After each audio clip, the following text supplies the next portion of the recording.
धन्यवाद देवी मनमोहन सामल को से निज सरकार विफलतार कहानी आपण मान बहुत धन्यवाद ये सरकार इतनी अपारग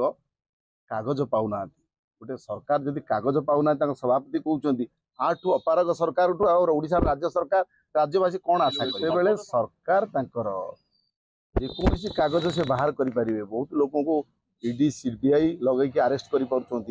बहुत लोक सत्यता उन्मोचन कर बहादुरी मार्च कागज बाहर कर पाना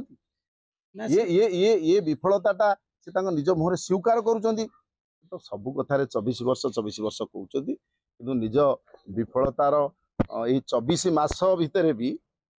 24 मास है ना 12 मास भितर सी विफलता सामना को आसी सारा सबू दिगरे विफल होती सरकार से निजर पाप को निज मुहर स्वीकार कर जो मनीष अधिक पाप करें से पापटा छाँ छाँ निज मुहर प्रकाश पाई जाए बेले बेले होता है सब कथा।